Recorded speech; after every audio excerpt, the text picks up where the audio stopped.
Welcome everyone to the June 30th Provider Meetup. This is a date that has been mentioned more than once in the SC Prime communities in the Discord. This is a big day. This is the licensing day. So earlier this week, we opened up our licensing registration at console.exapro.net. The console will likely continue to be a bigger and bigger piece of the storage providing and Exanet services experience. So the console right now is where you can access the relayer. The relayer being of obviously the enterprise renter that we've been building for some time. This being the storage provider call. You're all probably more interested in the licensing section, which we put out the instructions for how to register your license. Right now, the licenses should auto-populate if you create and log into your account using the same email that you purchased your license with.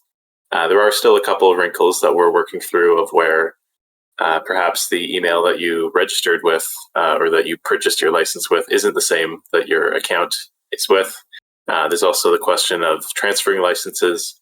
So some of these kind of smaller issues and wrinkles we're working through. But I'd say for the most part, the kind of 80 to 90% of people are able to fully access and register their licenses today. Today being officially the day which after we might begin biasing data toward licensed providers, which I'll get into. So this provider licensing, the role that it plays is kind of not necessarily obvious from the user experience. And this is partially our fault for not always expanding on this, but the contracting that goes on in the background, all of the relayers actually share the same one or two contracts. This is something that actually took myself a little while after being introduced to the project to really kind of understand. All of the relayers on the network, I'll repeat it again, all of the relayers on the network share the same one or two contracts. This is actually a really cool innovation that we pioneered. So this contract is managed by us, the SCP Corp or Exanet Services. And this is how we're able to ensure that the customers and the relayers never actually have to deal directly with the contracts. They never have to deal with buying SCP directly. This is how we kind of achieve the Web 2.5 thing that we've discussed, where a lot of the nitty-gritty crypto stuff that we feel corporations aren't really ready for, and the corporations we've talked to will happily admit that they're not really wanting to take responsibility for. That they're happy to, for the time being anyway, allow us to take responsibility for the blockchain level contracting and delegate to them their ability to upload directly to the provider using our contracts. So this contractor that we maintain, you might have heard it mentioned around a couple of times. It's called Muse. That's the kind of code name for the software project. So this contractor has the ability to do, well, a bunch of different things. So it's where all the accounting is done for billing. It's what issues contracts with all the new providers. It's what keeps all the SCP balance. So that contracts are able to be renewed, issued, updated. It's what keeps track of all the different provider statuses for things like which providers have failed contracts before, which ones seem to be trying to cheat out of their contracts. So this is perhaps where some systems like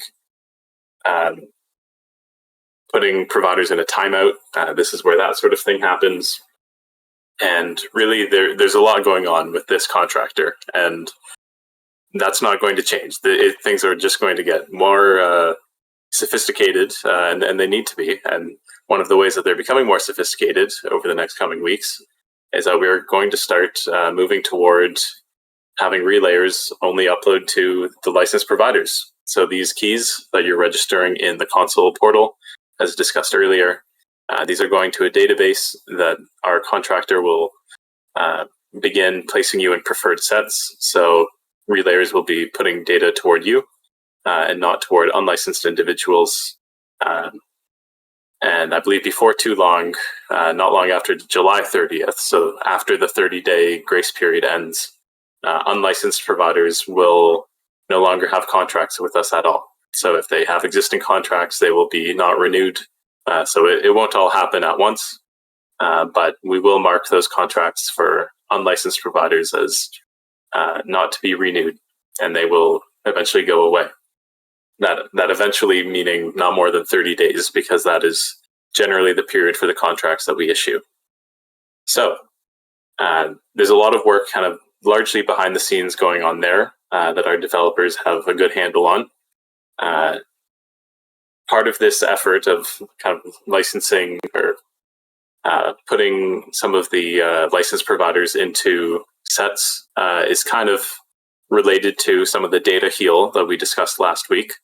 So kind of calling back to that, that means, or what that was about was some of the providers that had contracts like fail or go away and all their data disappear after what happened a couple weeks ago. We promised that we would do a data heal for the affected examiners, and we have done so. I'm not 100% sure if it's totally done, but I know we made a huge headway into it. I've seen a number of providers, like one that lost, I think, 735 gigabytes, and I checked on it today and it had 738, something like that. So we've been able to replenish very accurately the amount that was lost. And some of this kind of fine-grained or fine-tuned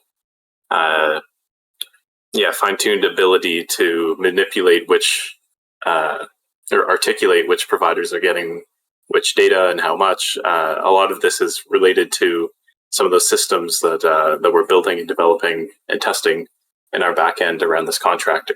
So it's all kind of comes full circle. Everything is related to everything else, and there's a lot going on that hopefully, if you're not able to spend every day in the Discord, hopefully you're still able to see that stuff is happening. We're making progress, and this is all stuff that needed to get done eventually anyway. So very happy to be able to push some of those efforts forward.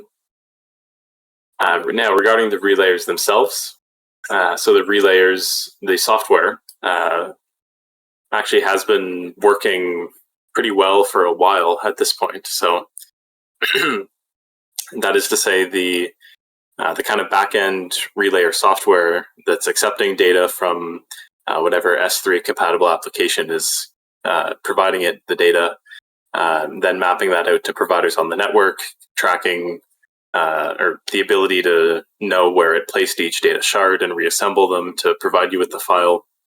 All of that, which is not a small feat, by the way. I mean, that's several years of software engineering to even get to that point. But that's been working pretty well for a little while now. And it's really the kind of front-end application that is the newer to the scene aspect of it. So this front-end application, it can still be a little finicky. I suspect most people who have tried to use it have been able to get it working, but it has a little quirks that we're still working through. We have an internal bug board and kind of issue board that we're checking on several times a week with our developers to make sure that all of the known issues are we're kind of on top of them. They're being prioritized, slated for dev work, that sort of thing. But the relayer itself is in a pretty good and interesting spot. So I'll say that the host selection is probably one of the most exciting features that are going to follow soon.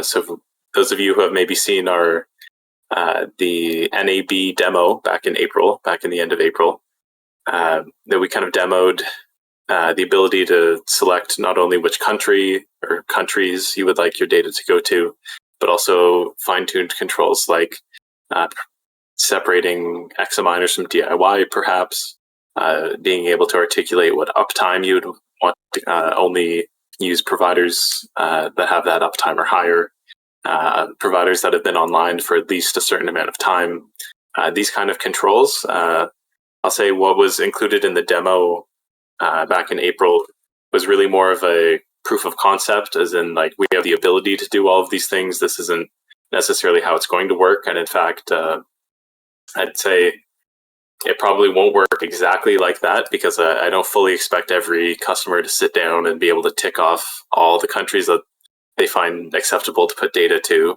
So meaning probably local ones, and scroll or drag the scroll thing for what uptime they want for every different country. I mean, that's a level of control that is really impressive, and that's what we were wanting to demonstrate. But ultimately, there is a such thing as giving too much control to the user, to the point where they don't really know necessarily what is the right thing for me to pick. So we're aware of that. So these are the kinds of processes that we're discussing now, and host selection will be coming soon. The backend system that it's using is also pretty powerful. We'll probably talk about it more in depth on a later provider meetup, but we're using something called tagging with a bunch of different tagging fields, and that can allow for some really cool and powerful and fairly intuitive different combinations of being able to select from a huge group of providers which ones are the best for you. So that's pretty exciting as well. Now, the Examiner sales, those of you who have been around for more than a couple of meetups, you probably know that Examiner is a pretty staple topic at these calls. So for the backlog of the 15,000 or so emails that we've discussed, we're about 50% of the way through those through that list. Some of the different components, I mean, if you have been paying attention at all to the kind of hardware and electronics world over the last couple of years, you probably know that supply chains are still a little bit sketchy.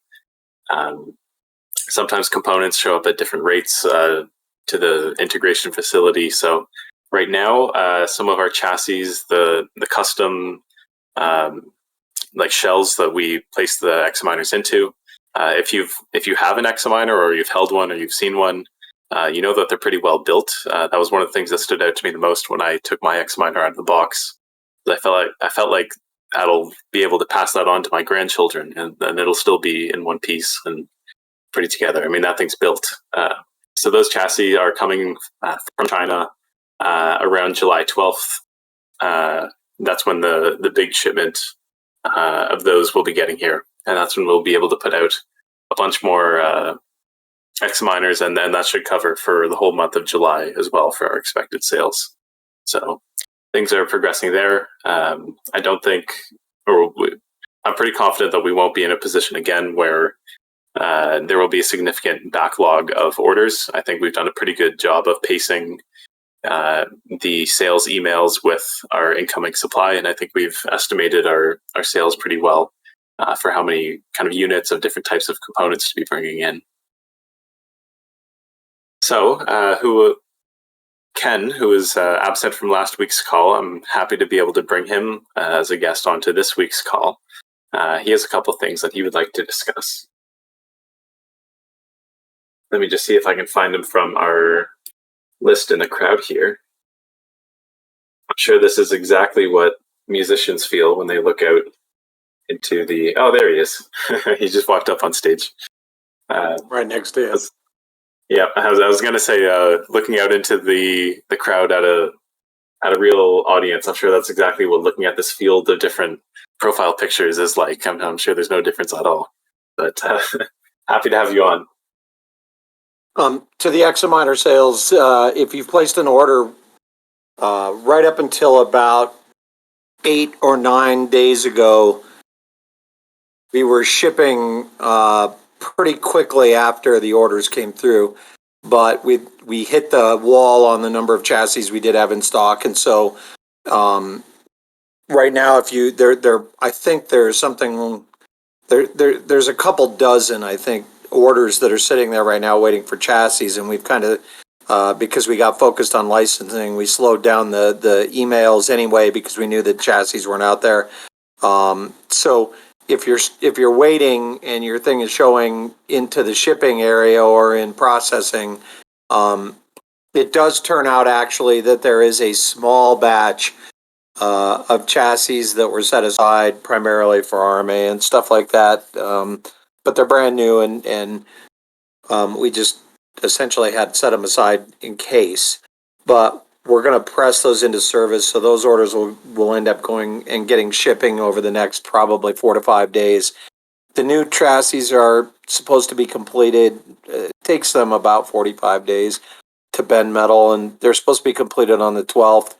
Then we're going to rush in a pretty good chunk of them, and then we'll boat in the balance.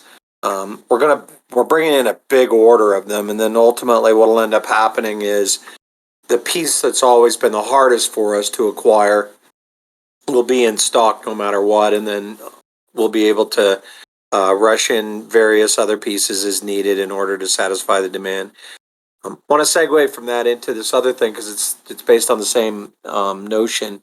So the idea was never that we wanted to monopolize hardware sales, and I know some people have said some things there, but the situation is that 4-bay has been pretty good. I mean, it's a workhorse, and I think it will continue to be a good thing for us. We're upgrading some of the pieces. You won't see it on these ones that just shipped or are shipping, but like I said before, we're getting rid of the loose fill and the going forward. We've got a custom made foam insert. So, some of the stuff that just the way the packaging is done is becoming more and more professional. The boxes themselves will be going out as new boxes and not, the way we get them from China, which is already carved into once, and then we have to carve into them again. So there's just a number of things that are going to be done a little bit better there as we continue through this,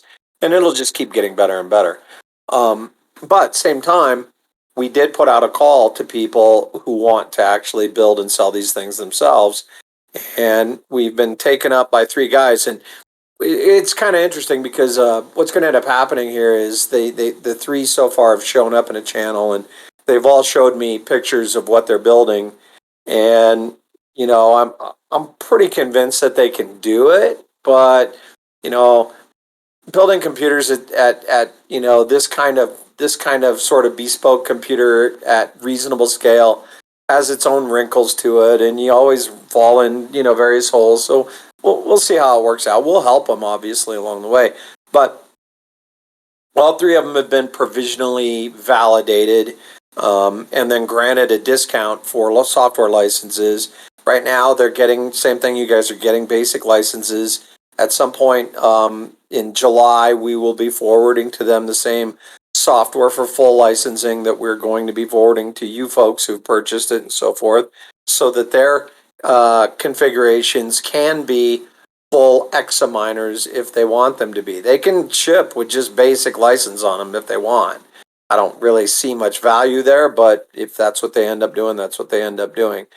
The best thing though about what kind of is happening there is that we've got a nice breakdown. 2 guys in Europe and 2 in the United States, if you count us.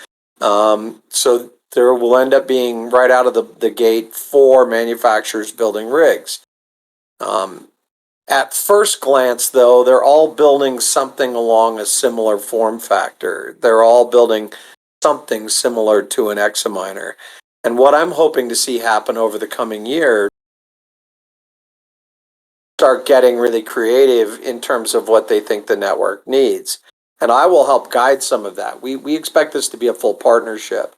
We're going to offer them marketing dollars and co-op money so they can go out and do trade shows and we can help them and so forth. So, we really have a stake in seeing them be successful because it will help the network grow. And so that's kind of a thing. But I'll just give you an example. At some point, it's going to become a thing so right now, when we go out and we look at the network, we bang them with a relayer. We maybe, choose a certain host set. We know kind of what it looks like from a performance standpoint, and we know the bounds on kind of what we can get out of it. And we're we're close. We need to really dial that in hard. We have a punch list item to do that. But what's going to end up happening once we really kind of nail down what our network does and what it doesn't do, we're going to be disappointed, right? I mean, because that's just how it works. It doesn't even matter how fast it is. It's probably going to be pretty good. And we're still going to be disappointed because, it won't be as fast as it can be. And so we'll have a lot of optimization and a lot of, tweaking and tuning on relayers and caching and guidance on recommended configurations and so forth. And then, of course, on the other end, we'll have a lot of recommendations on, can you become the most optimal storage provider? Well, one of the things that I think is going to become rapidly apparent is that there's going to be a real valuable need. And I've kind of waffled on this over the years, but there's going to come a need for a really solid NVMe, even rated NVMe, high bandwidth storage provider tier. And so I think, building some devices that have like 2 to 4 NVMEs inside of them, rated together in stripe sets so that they're really, really, really super fast and, built on a, fiber or other big pipe kind of a connection. I think that's going to be a thing. And I think that there will be benefits to people being able to look out on the network and say, well, give me that really super fast tier, which will be small in the beginning, but fast. And then, we'll make that more expensive, of course, to customers. And of course, at the end of the day, anything that we've, made more expensive, we're going to pass through some of the profitability to you guys. And again, I'm still committed to sort of a 50% split type understanding. So, we might be able to kick that tier up to something like $15 a terabyte or maybe more. And, you end up getting that money passed through. Now, you might be a real tweaker and you might be able to turn around and make a DOI unit and say, hold my beer. And, next thing we know, you're right in that tier. That's fine. I mean, if you can do it, do it. Right now, we've kind of like said, it doesn't really matter all that much because our parallelization is really where we're driving optimization today. Other things. But to be frank, if you go out and look at the network and you were to really do some sort of a polling of the network, you'd find that a large percentage of you folks are connected up via pretty slow upload connectability. So that's customer downloads, right? And if the parallelization is not extreme, it is. But if it isn't, then it almost would be unusable. But because we have the parallelization, we can make it into a usable thing. If we can get more of you folks to actually upgrade into the higher tiers, we can start to compensate you more money because you're delivering a higher level of service. But of course, same time, that higher level of service is going to have to beat AWS's S3. If it's just commensurate with S3, then we're not going to be able to uprate the pricing structure very much. Anyway, the manufacturers will be tasked with doing those kinds of things. I will drop hints on them from time to time saying, hey, we're kind of seeing desire for this. What do you think about that? Have you ever built a rig like this? And now we'll have 4 different, entities all kind of grinding away at it, hacking away to see what kind of, profile and system they can build and so forth. And we'll kind of do that. One thing that they will be disadvantaged against us is that they won't have the rebates, unless they can figure out a way to somehow do rebates. Most of them will just focus more on building a good system at a reasonable markup. And then you'll have the option to make a decision on whether that makes sense. We'll still keep doing the rebates. We're giving them a pretty significant discount on the software that goes on the rig. So I think they can make money and I think they can do this okay. I think we'll get more people that will apply, and I think some of these first 3 maybe won't make it. We'll see. And I'm not sure exactly when they will, be qualified to start shipping quote unquote examiners, but probably in about the next 6 to I don't know, 8 weeks, something like that. We could say with pretty reasonable certainty.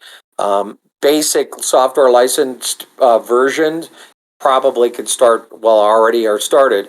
Y'all, or most of you know Juicy, and he's signed up first, and he's, right in the boat, and he's already got his licenses. So his units will continue to go out the door. Oddly enough, the Germans showed up, so we have those guys in the tent now.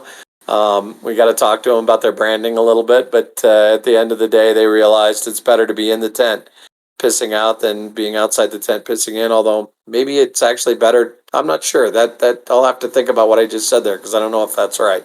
But anyway, manufacturers, and we'll be doing more and more of that as we go forward. The other place where I think manufacturers are going to be really interesting is when we start manufacturing hardware-based relayers. We might not shop that out. We might not, validate people. I'm not saying that people can't make their own, but we have to kind of really think about that because we're going to be doing stuff on the relayer that is really proprietary in a lot of ways. We're going to be doing ransomware protection. We're going to be doing custom cache configurations. We're going to be doing all kinds of stuff with that. And some of that IP we may not just turn over as generic licensed software. It may need to go out on our specific hardware, but we'll see. It depends exactly on how well we're doing on sales. All right, so that's that. I do want to segue into the partnering thing because I think that's really where we're all at right now. And I think something that's really interesting right now that you ought to all consider is that today is the beginning that you've all been waiting for. This is it. I mean, we're here. We finally made it. And I'm not sure that we're ever really going to look back in hindsight and recognize this is an inflection day, but it is. It truly is an inflection day. This is the day we've all been working for and working towards. The developers, the coders, the engineers, the storage providers, everybody who's been involved, who's been interested in the project, even the crypto YouTubers, the people that focus on us on social. This is the day that really it all begins. We have a working relayer. Yeah, I know if you look at the channel, you might be a little intimidated by some of what seem like bug reports, but look, if the relayer doesn't work in Swahili on Chrome, I don't consider that to be a showstopper, right? Speak American. And so we will start our sales process first, as we've said, with partners. And we want to give you guys always the benefit of having first mover advantage in this whole process. So I've said this from beginning that you're going to earn money on your storage providers and you're going to earn money on incentives. Then we're going to go ahead and we're going to subdivide incentives into a lot of really desirable features. And you'll be able to, set up your provider in certain kinds of ways to optimize your incentives earning capability. And, over the next 2 quarters, you're really going to start to find out what the ROI on this thing, can look like. And so then the next piece of the puzzle, though, is that we've also said, well, look, I mean, if you can bring people into the storage network, there's no reason you can't earn there too. And so we built a 2-tiered program, which is essentially affiliate and then commissioned. And with affiliates, as we've talked about, it'll be a simple thing. You go out as a hunter, you find a customer, you drag them in, you hand them over to us. We handle billing, we handle all of the contract, we handle everything with them. And then ultimately you get a cut percentage of that ongoing revenue. So it's subscription revenue. So it's a continued earn. I don't want to use terms like MLM, but subscription revenue is the best way to do business in life. Because what happens is you go out and you find 30, 40, 50 customers over the course of a year and get them all set up and uploading a bunch of data. And, I'm not sure how many of you do archival or ever seen how archival works, but even though it's like inexpensive, low-hanging fruit, once you upload a network to our cloud, that's not the end of it, right? Every week you got to go back in and do incrementals and add more to it. So it's an ongoing, growing thing. It's paid month in and month out. If you do the affiliate, version of that, you end up just banking money and you don't have to do anything. There's no effort on your part. Your effort was finding somebody and bringing them in, and they will love you for it because the pricing that they're going to get, the costing infrastructure they're going to get, and the quality and the security and everything is going to delight them as customers. So that's the other one. And then the higher level is doing raw commissioning for becoming like a managed service provider, cloud consultant, cloud service provider, name it. You're going to have that ability to go out there, and maybe you're already doing some of this kind of business of network specification or configuration, or maybe you're involved with setting up different kinds of software applications and so forth. Well, you can go out there and you can, do a sale. Maybe the customer, in a lot of cases with MSPs, the customer doesn't even really know that much about, what the cloud service is that they're using. There are people in the org that maybe know it, but it's not like they don't care. They trusted you to do it. That's what managed service providers do. They manage service provision for customers because customers don't want to learn cloud. They don't want to learn security. They want to learn all the other stuff that go with it. So one of the things that our cloud service does for you as an MSP is it kind of solves some of the puzzle pieces that, MSPs tend to have to learn. Like when you start talking about security in some sort of a hybrid cloud or some sort of a cloud onboarding, there is a lot of question marks about, keeping that data secure all the way end to end. And, we really push it back into the facility itself to get that encryption at the relayer side done. The customer can double encrypt if they want to. We never see the data. We never touch the data. It never actually has to leave their facility to lend anywhere else other than the network. And by the time it ends up on the network, it's carved into 20, 30, 50, 100, 300 pieces, whatever you've specified. And ultimately, those pieces are all encrypted and unhackable. I mean, there's very few places in life where you can actually use those kinds of extreme terms. And imagine, in the past, you couldn't really stand up and say, we've built an unhackable network, because there's like, a million people out there that were just waiting to say, hold my beer and come at you, and they're going to win. But they can't win here. That's the thing. They can't win here. They can certainly get into the customer network. If they can get access to the relayer, they can jam up the customer, but that's breaching the customer's network. That's not breaching our cloud. Once the stuff gets up on the cloud, it is literally unhackable. Once, the level of encryption we're using is broken, right? Okay, that's a different question. But at this point, and if they double encrypt, then it's just, kind of a double thing.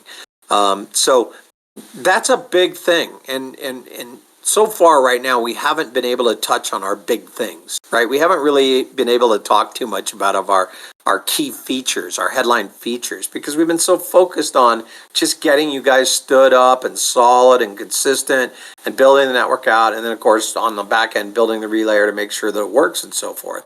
But we're about now to get into that sales process. So you're going to start hearing about how our network works. And you're going to realize that there are parts that you can go out and represent where you can just blow people like AWS out of the water. AWS can't make that claim. They can't say they're unhackable. Not at all. I mean, the data literally goes up in one piece to some facility in Virginia or wherever your AZ and your region settings are set for. And then if Jeff really wanted to, he could show up. He could go into the facility, he could log into that computer directly, and he could start going through all of your important business data if he really wanted to. I mean, think about that for a minute. And by the way, when he sells himself out to the US DOJ or CIA or whatever contract that they've made with the US government, that's part of the contract. That they can go into the facility and do that. It's going to be impossible with us. I suspect we're going to hit some legal hurdles for that, by the way. I suspect when they find out they can't get into our network, that's going to be a problem. But they'll have to pass some kind of legislation to give them the right to get into an encrypted network, I don't know. That's going to be very difficult. So anyway, bottom line of it is that you go out there and you specify as a provider, a partner for people, and then you specify our network and do the managed part on it. You bill the customer, you handle tech support, frontline, we'll backstop you. We're going to provide resources. You're going to get a much higher commission. So now you can get it multiple ways. On that second level, if you do that where you are actually specifying and managing and doing that commission level service, you'll also have the ability to direct some level of the provider storage where it goes to guarantee that providers that you own or that you are affiliated with are taken care of in part of that process of uploading that storage that you've gone out and sold. So it is a beautiful flywheel mechanism in that you really can get it coming and going. It's not, exploitive. It's not, any kind of conflict issue. It's a thing that it all is self-supportive and it's all supportive of the network. So you've got that capability. So you should start looking at the relayer if you think there's some possibility that you can get some storage customers in here. And we will roll with you guys for about 30 days to kind of get, sort of set up with this partnering program. We put out a application channel. I'll start calling you up one by one into the real private channel, the big boy table. And as you come in, we'll give you access to the partner materials and tell you how to sign up and to be able to earn that income and so forth. Very shortly after this, we will go out and start marketing it to the world and generating real partners in terms of people that are already in the MSP game that are doing Wasabi and AWS, GCP, Azure, whatever. And we'll get those folks onboarded in. And what we expect to see happen over the next 2 quarters is we expect to see the storage start to exponentialize. It's going to start out really slow. It's going to grind. But then what will happen is we'll see it start to spike up. And then once it starts to spike up, it'll just keep on spiking. So that's kind of a really powerful situation that we've built that we're now ready to move forward on. Not saying that we don't have any bugs in our network, not saying that we're not going to keep developing the relayer, not saying that, the Examiner features aren't going to keep growing. We have a year or 2 years worth of really still big time development work to go in, but we at least can now start booking revenues off the storage network, and hopefully that will begin to satisfy the questions of, how much ROI and blah, blah, blah, and all these questions that keep popping up that are the same. All right, so that's that. Let me look at my notes here real quick because I thought I had one other thing I wanted to cover. At some point I will show you, or maybe actually probably Henry will show you, since he actually was instrumental in concert with one of our other devs, Chris, in setting this up. I've specified that we really want to use this network ourselves, not just in testing, but actually in real work, real stuff. Because we want to know what it does, and we want to, be able to really exploit it ourselves, and then show people how it works, and find holes before other people fall into them, and so forth. So we're standing up an internal cloud. We're using a special Golang version of OwnCloud, and we're getting that set up right now. It's very slick, and it's very smooth, and it's fast. One of the things that will come out of this whole, sort of directive is, I've done a video or two. Henry's currently in the process of banging out video content, which I'm going to apply some bumper trailer stuff on and then start putting up onto this cloud directly so that you have video guides. We know that Jeff and Sparky have been producing video guides. We'll house them as well as community guiders, and those will get linked up on the scpri.me website. But you're going to see really quickly that the network can serve up this kind of content performantly. And once you start seeing that, it really starts to turn on the lights. What I mean by that is, if you start seeing how video streams off our network, off of a reasonable host set, all of a sudden you start to realize, well, these guys talk about AWS all the time, but can't we go disrupt Brightcove? I mean, they make a lot of money. And there's a bunch of them. There's a bunch of streamers out there. There's a crypto project out there that's doing a pretty good job, but I sort of suspect we can probably partner up with those folks. That's one that I probably would assent to partnering up with. They're called LivePeer, but I don't know. We'd have to see how it works out. But once you see a specific niche or vertical or application like that working, it just starts, spinning the propellers. And then if you go out and you start looking through the S3 catalog, applications that are S3 compatible, and you start realizing the wealth and depth of apps that are out there and the kinds of things that they can do, all of a sudden you start realize, there's not going to be one business model here. There's not going to be like one capability that you have to learn. You're going to be able to carve out whole niches. If you want to quit your job and go to work doing this for yourself, it's going to be possible for you here in your ground floor. So you're going to be able to set the pace. You're going to be able to become, one of the pillars and foundational people that are doing this and ultimately stake your claim in the ground. So I really want to incite you to do that and get you really pumped up to selling that storage, because you can make a lot of money and it's going to be a really, really fun time going forward over the next year. So I know it's been a painful last 6 months in a lot of ways for everybody. But I think the pain is about to start lifting, and I think we're going to all start having a lot of smiles and joy and a lot more positivity around the actual product and network and so forth going forward. Of course, that assumes that we're not going to have a nuclear war and the stock markets don't go to zero and, that sort of stuff. But who knows? If that happens, maybe we'll become more in demand because our thing is resilient and the other things aren't. We'll see. I don't know. All right. Well, let's open it up for Q&A and see who's got something to say this week.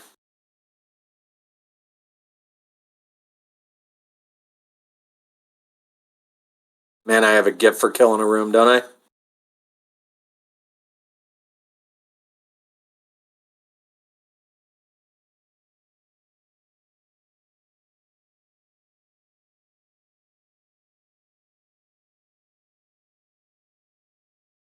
Come on up. Hey, Henry. Hey, Faust.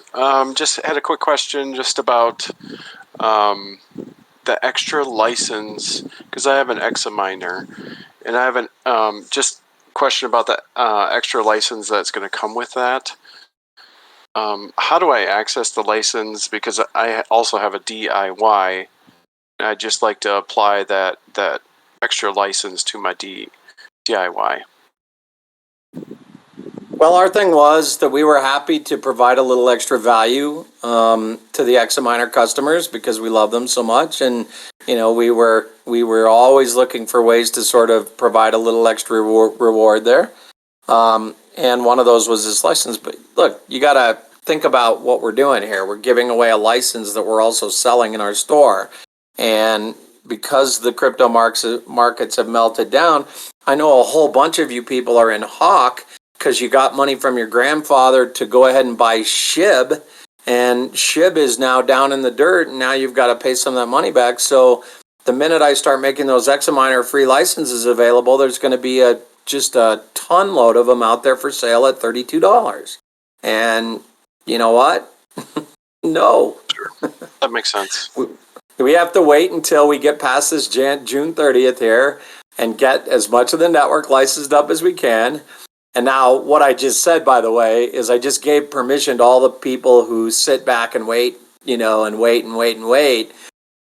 Now they know that there's going to be a bunch of licenses out there at $32, so they're not going to sign up until whenever. What we've committed to is midweek or mid-month, July. It'll probably be early third week, and we will give you a link, and you will be able to go and get your license, same as the other DIYers are getting their licenses, and you'll be able to apply it. It will happen before the end of July, so you will be able to get your DIYer licensed if you do have a unit without having to pay and whatever, and you're not going to lose data, and you're not going to lose validation or anything like that, and you're not going to lose continuous time and service. So it's all good. You just got a couple of weeks to wait, and then you'll be fine. Yeah, I wasn't worried. So it was just just a question. I thought I might have missed something. So thanks, Faust. Nope. That's all I got. Just keep just the biggest thing is just to keep tuned to the announcements channel, because they're gonna just keep coming hot and heavy now over the next several months. And to be frank, everything is going to be there. If you never did anything in our Discord except go to the announcements channel and then leave, you're gonna be fine. In fact, you might find your life is enhanced. But I don't know, maybe not. Cool. Thanks. Sure.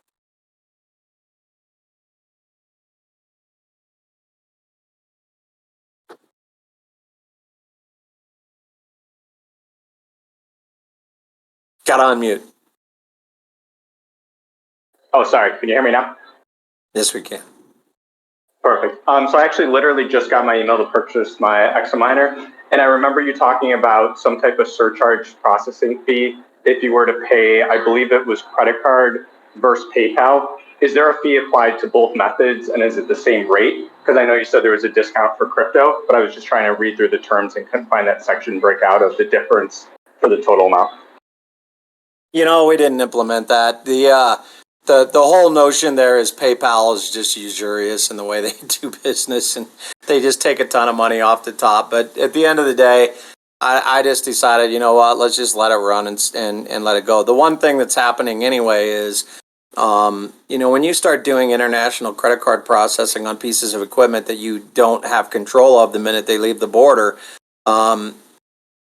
you got to tighten up your anti-fraud filters. And so using a credit card to buy the systems themselves has proven to be a little painful. And frankly, it's purposeful that it's a little painful. PayPal's a little easier to get past because they do absorb a little bit of that risk. And for that, we pay them quite a bit of extra money. But at this point, use whatever works for you. If that works for you, use PayPal. If you can get a credit card through, use that. There's no upcharges, and there's no. In fact, I don't even think we set up the discounts on crypto. It might be on the one, but I don't think so. I think it's all the same at this point, actually. Sounds good. Thanks for your time. I appreciate it. Sure.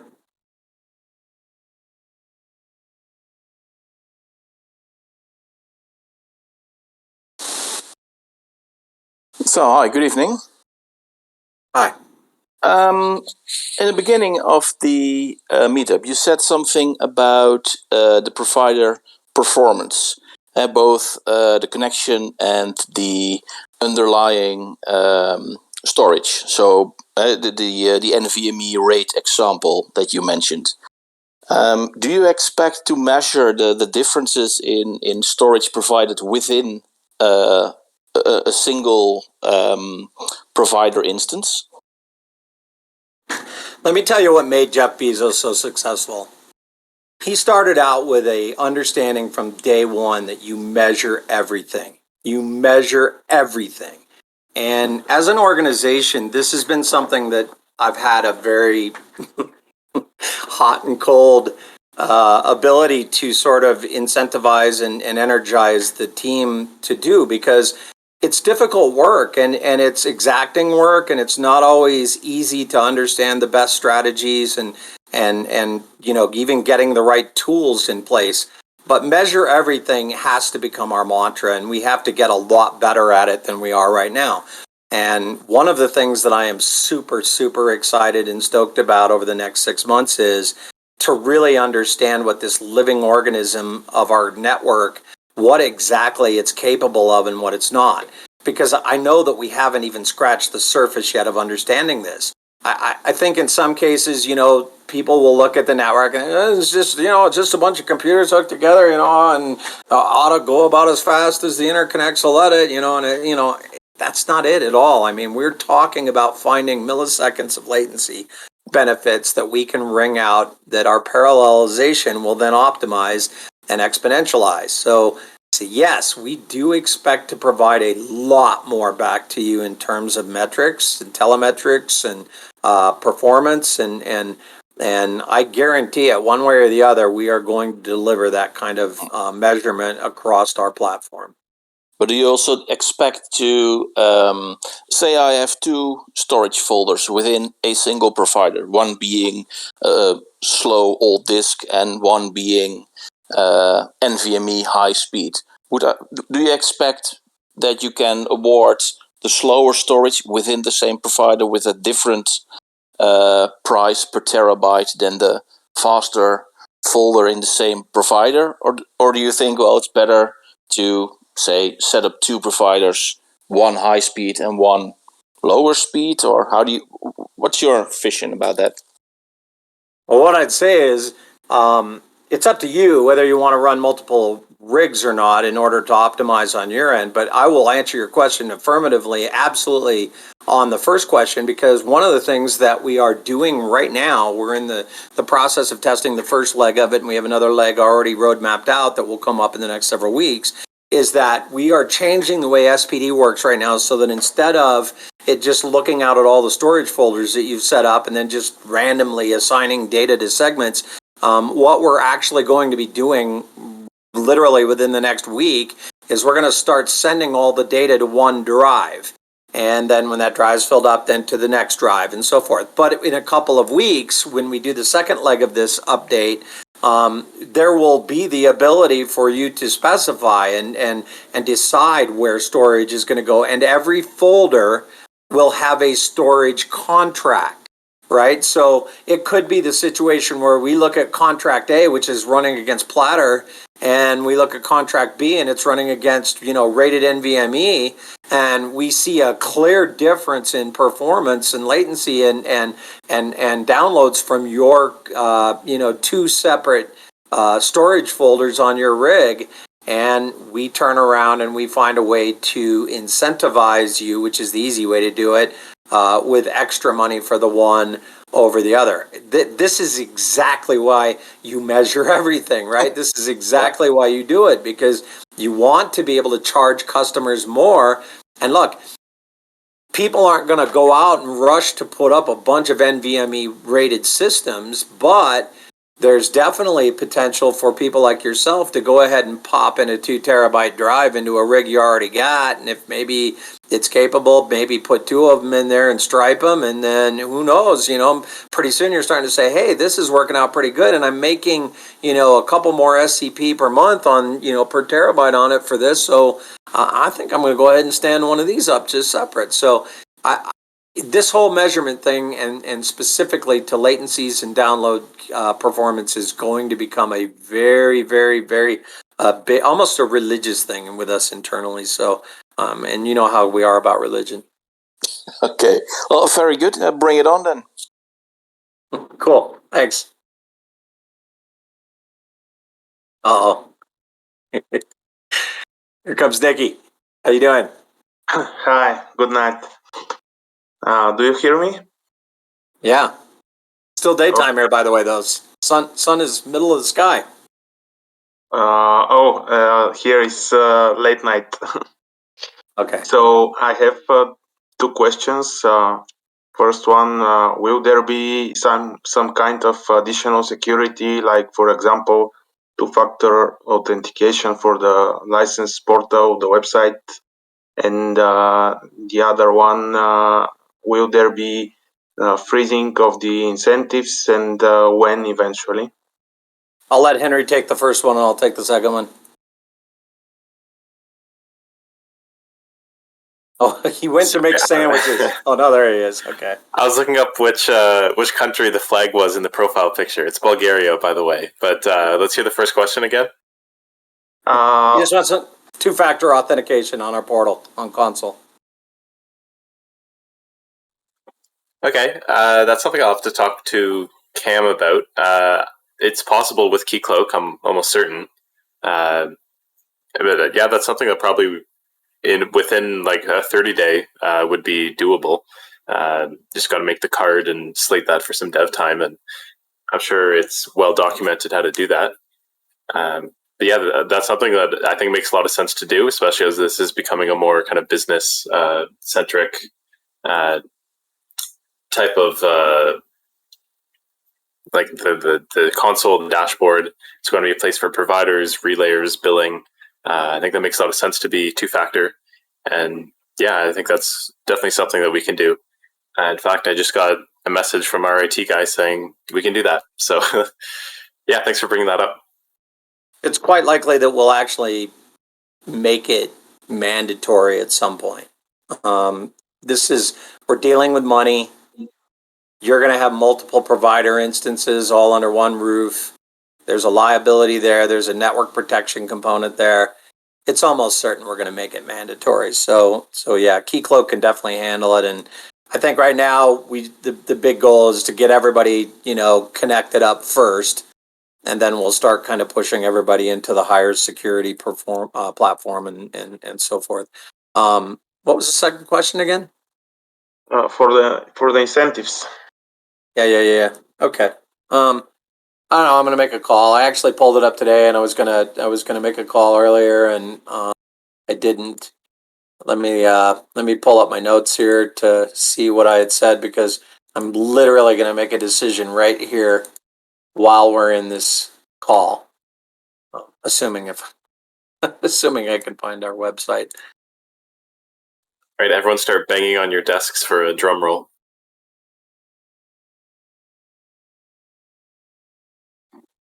Okay, so look, when we started this thing out, this was our situation, and it's just such a it highlights the 3D chess nature of this whole crypto thing and this part of what we were doing. So, when you guys all showed up,